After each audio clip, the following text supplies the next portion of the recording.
So I guess I should get my excuses out of the way. I'm relatively new to your work, but I have read recently the Embers of War trilogy, and I read a few months back Stars and Bones, and I have none of which I have physical copies of. I actually haven't tracked. I listened to them all on audio, but I do have these guys up here. So Descendant Machine, which I think is the follow-on to Stars and Bones, if I remember rightly, and then Future's Edge, which is the new one, or relatively new. It came out earlier this year, didn't it?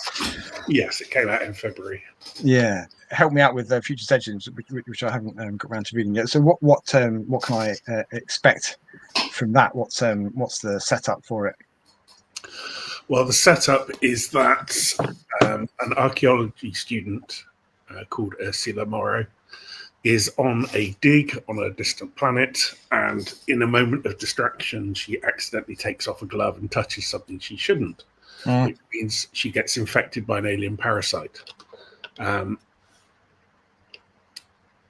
Later, back on Earth, she's undergone all sorts of tests in hospital, which have determined she isn't contagious and that it's actually doing her good. And so they release her from hospital just as the Earth comes under attack from strange, dimensionally shifting, merciless killing machines. And then when the story starts, we find her 2 years later in a refugee camp on the edge of our spiral arm, where humanity has gathered and is frantically building slower than light ships to try and make the enormous crossing to the next spiral arm out, in the hope of escaping these monsters before they finish us off once and for all. All right, sounds exciting. So that's another sounds like it anyway, female protagonist. So of the four that I've read of yours, all of them have had female protagonists, and I think that's true of Descendant Machine as well, which is fine, of course. I've enjoyed them all. Was that a deliberate choice on your part, or did the characters just kind of drop out of your head that way? How's that worked? It's not a particularly deliberate choice. I mean, the novel I have coming out this coming February, Jitterbug, has a male protagonist. Okay. It's just the characters that come to me in the moment, and that's the character I kind of saw when I was thinking of the story. So I don't sort of go in thinking, right, I must write a story about a woman, or I must write a story. It's just the way the characters shake out. Well, having read Embers of War most recently, in fact, I only finished the third one on Friday, just gone. And talking to females, Trouble Dog is one of the I think one of the most memorable sentient ships. I don't know how big a category that is, but I suspect there's quite a lot of them in that I've read, certainly. And how did her personality develop? Did that and her moral compass and the way that develops, how did that take shape in your head? I think she's probably my favourite character of Embers of War.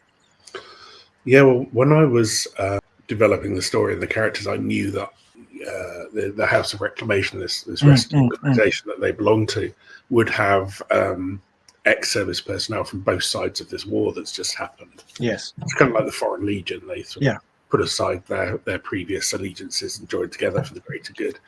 And I thought it would be fantastic to have a warship do that, to resign as a warship and become a rescue vessel. And that led me through a whole thought process of her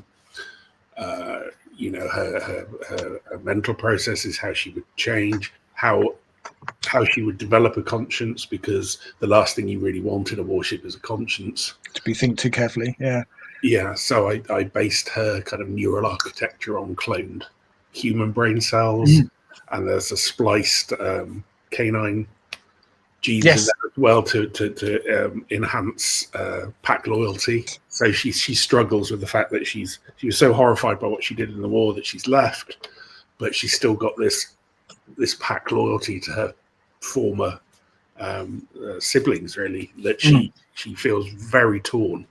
And that kind of felt like a teenage feeling, if you know what I mean. And so I thought, well, she's she's been this emotionless killing machine, and now the kind of underlying emotions from her human, but also she's kind of dealing with all these new things for the first time.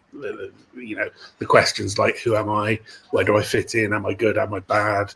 How come everyone else seems to know what's going on apart from me? And at the time, my two daughters were like 13 and 14, so very much in that kind of headspace.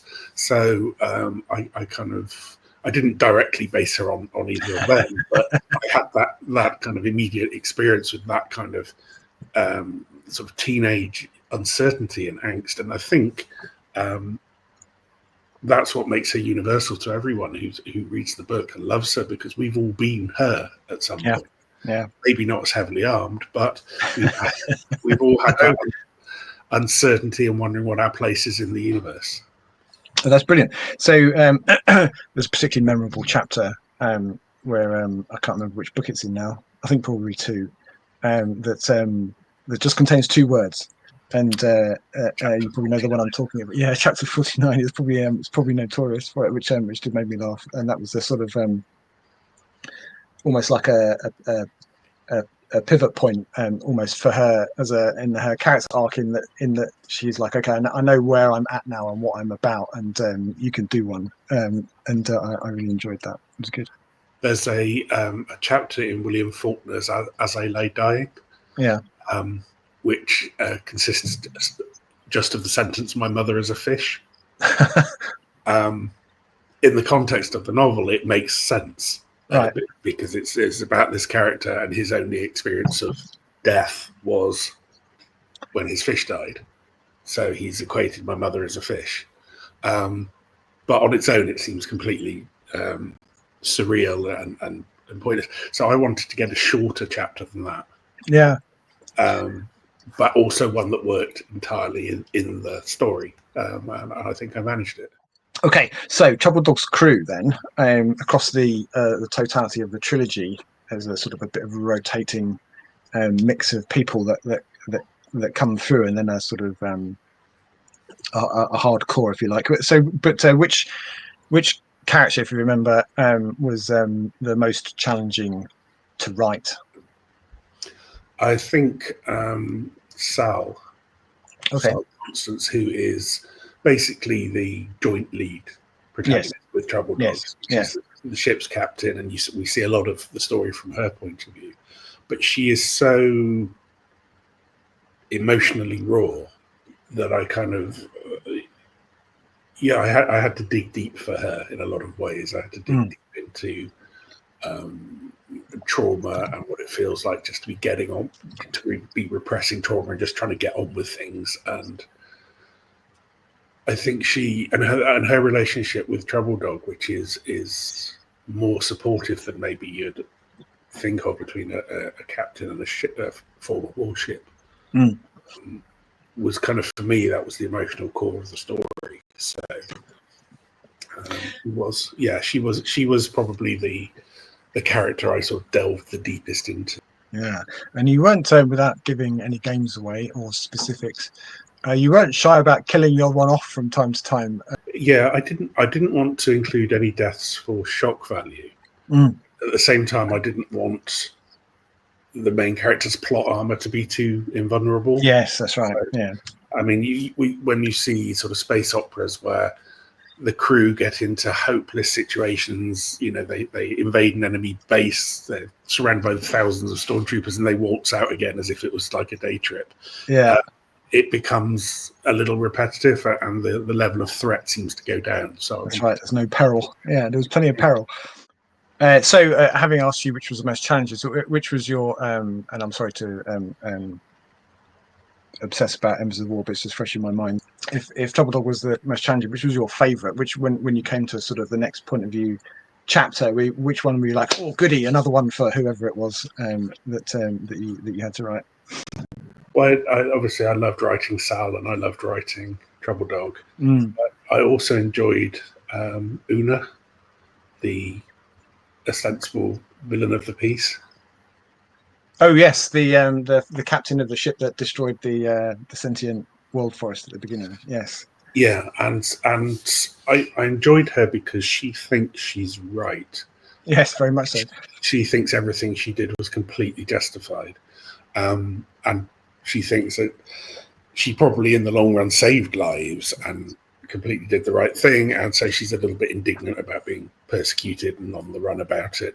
But at the same time, she's kind of created this cover identity that she's sort of sunk into and she's blurred into, and now she's not sure quite where the sort of cover identity and her real identity intersect until she's thrown into a crisis where she has to dig back into who she used to be. After Trouble Dogs, that was good too. My favourite character was probably Nod.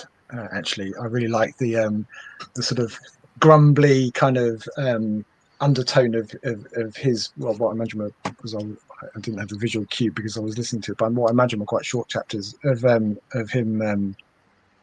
Complaining about all the work that there was to do, and the Hound of Difficulty. His name for Trouble Dog, one of the names for Trouble Dog, and all the damage that she was sustaining and what have you. I thought those were great. Yeah, I wrote those out on the page like a poem. Oh, really? Yeah, because my whole vision for his species is they grew up on this this world tree, the tree that basically had covered the world, and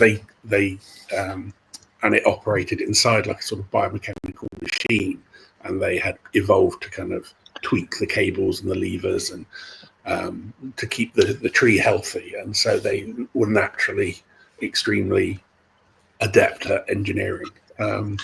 And I like the idea that they kind of start almost as comic relief, and then towards the end of the trilogy, without giving any spoilers, they become incredibly important. Yes, indeed.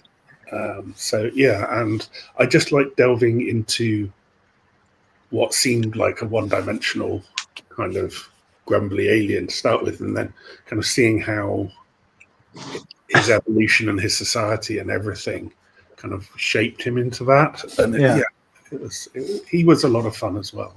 And so I imagine that those kind of action scenes of space battles are might be tricky to visualize. How do you kind of choreograph those things, or do you even try to choreograph them in your head, so that they still feel exciting, but still make sense from a physical perspective? I guess I just kind of visualize them as they go along. Yeah. I've got a very pictorial imagination. So right. Yeah, that will help. I can kind of imagine, well, if they're over there, they'll be over there, and they'll be over there. So that makes sense. But I don't plot them out with no starship miniatures. That's disappointing. Okay, so you haven't got a three-dimensional map room where you move. Yeah, okay, shame. I was chatting to the risk of name dropping Ken McLeod last year, and he was saying, typically that the model that's used for a lot of space battles is a submarine battle, because you've got the same kind of three-dimensional sort of big object and three-dimensional space to operate in, and that got him thinking about, well, okay, now I'm going to put submarines in space. I don't know if you read his Lightspeed trilogy. That's another one that I finished quite recently that tickled me greatly. That was something the Battlestar Galactica reboot in the 2000s did very well. They made the Galactica bridge like a submarine bridge rather than a Star Trek. They've got a big window at the front. Yeah, that's right. It's funny you say it's a submarine. Actually, I've always had it in my head, perhaps because of the things flying off it. But it's more like an aircraft carrier in space. But the CIC is all enclosed, as you say. Yeah, that is such a great show. It's probably my favourite TV show ever. That was something I did with the design of Trouble Dog, was the fact that it's a warship, so it made no sense to stick the bridge at the front like a hood ornament, and right. It's actually the most secure location on the ship. Yes, that's right. Yeah, and surrounded by its own extra hull plating, so most of the ship can get destroyed, and the bridge will still be intact. So that seems to make a lot more sense than. I love Star Trek and I love the Enterprise. It's one of the most beautiful starships ever. Yes, indeed. But the placement of the bridge is just ridiculous. So it's just like a target you can just shoot off.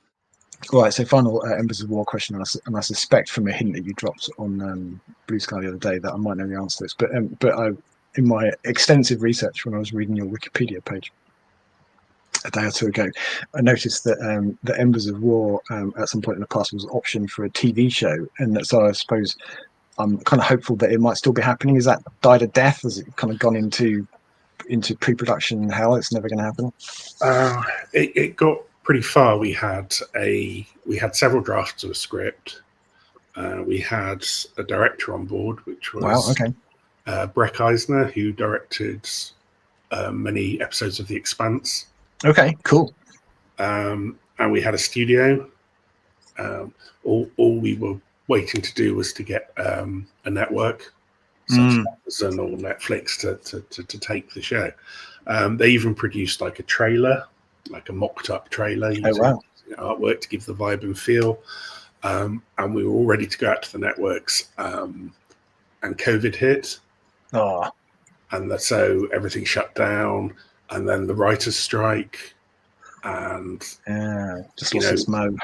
Things went strange. The industry stopped taking risks. Everyone didn't know which way to jump, and it just petered out. Unfortunately, I mean, 99% of these things do. So that would have been a shame. It would have been. It sounds awesome.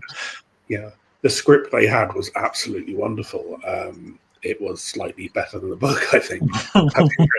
And I think it would have been a fantastic hit. It would have stood net up with like the shows that are on at the moment, Foundation and Space Sweepers and Murderbot. It would have been on that level.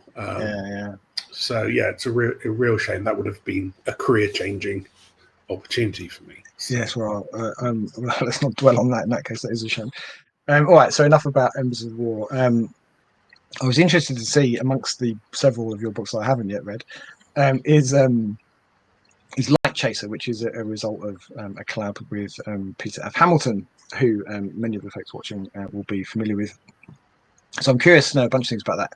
So how did that arise? How did that come about? Who instigated that? Well, I'd met Peter like once or twice at various conventions over the years. And then the British Science Fiction Association, they run like monthly meetings where they have an author in and who's interviewed in the upstairs room of a pub. And they had Peter, and I can't remember why, but they got in touch with me and asked me if I would do the interviewing. So, I'd already read quite a few of Peter's books, but I went out and got all the rest that I hadn't, and spent several weeks frantically reading because they're all the size of. I was going to say it's quite an undertaking, And I interviewed him, and it went well. We had a good time, and that was it. And then a year or so later, they asked me to come along and be interviewed about. I think it may have been about Embers. I can't remember. And then they asked Peter if he would interview me. So we did that, and then we ended up doing a couple of bookshop events together, like panels of people chatting. So we spent a lot of time together, and I can't remember which one of us first brought up the idea of a collaboration. But I remember emailing him and saying we should really do that, and he wrote back and said yes. Which and so, we kicked a few ideas around via email for a while until we'd come up with a sort of basic setting. And a basic, I think I came up with the main character, and he came up with how to fit that into a setting. And then I went round to his study, and we sat there and sort of blocked out, well, we'll need this scene and this scene and this scene and this scene and this scene and this scene. You write that one, I'll write this one. Okay. This one. And it was like, do you remember the party game where you write a sentence, fold the paper, the next person writes next? It was like that. We'd send the document back and forth via email. So I would get to read his chapter, which was really exciting. I think, wow, I'm reading a Peter Hamilton book no one else has read before anyone else.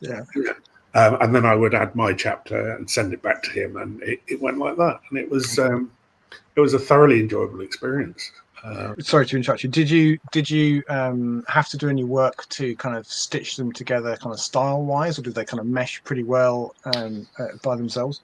It meshed pretty well because I think we both played to our particular strengths, which was my chapters were the chapters about the main character on the ship, and Peter's chapters were the ones with all the incredible world building.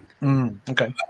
And so from that point of view, it worked very well together. And surprisingly, our styles meshed very well because in our separate books, we have quite different styles, I think. But they meshed to the point where I don't think, if I didn't know which parts he'd written and which parts I'd written, I would struggle to identify them.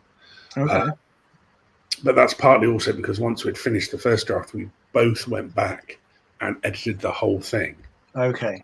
So I edited bits he had written, he edited bits I'd written, and so there were a couple of rounds of edits. So yeah, at that point, we'd kind of cross-pollinated our chapters so much it was difficult to tell the difference.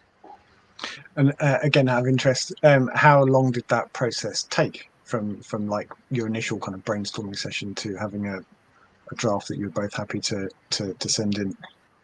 I can't remember exactly. There were one or two delays due to other deadline responsibilities on both of our sides. But I think it probably took about 6 months. Okay. And forgive me for not being familiar enough with the book to know this, but is it like a Hamilton kind of chonker or a novella? What's what nature of book are we talking about? It's a novella, so okay, yeah, so relatively slender. Managed to keep him under 100,000 words. So yeah, it comes out about 35,000 words, something like that. So in reality, we each wrote about 17,000 words, which isn't much. No, okay. So it was enjoyable and it wasn't very onerous. So. You said that you had to bone up a little bit on some of the books of his that you hadn't read, which implies that you've read most, if not all of them now. So, as a fan of Peter F. Hamilton myself, no pressure. Which of them did you like the best? Which is your favourite Peter F. Hamilton, if you're allowed to say? Well, before that, I'd read the Night's Dawn trilogy. Which I thought was just superb and fantastic, but bits of it scared the hell out of me.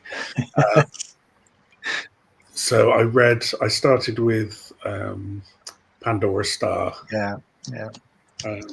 And read those two books, and then I read the three other books, the follow on the Void trilogy, is it? Void trilogy, which is set in the same universe, and thoroughly enjoyed over like 5 huge thick books. You really get to know the characters. I thoroughly enjoyed that. So good collaboration. You enjoyed the process, and the result was good. Is that something that you want to do again, either with him or with somebody else? Well, about 10 years ago or so, I co-wrote a short story with Valiette de Bodard. Oh, yes. For the Solaris Books put together an anthology called Shine, an anthology of optimistic fiction. So we co-wrote, I think it was about 10,000 word story together, which was fun. And so collaborating again with Peter, I kind of had some notion of how the process would work.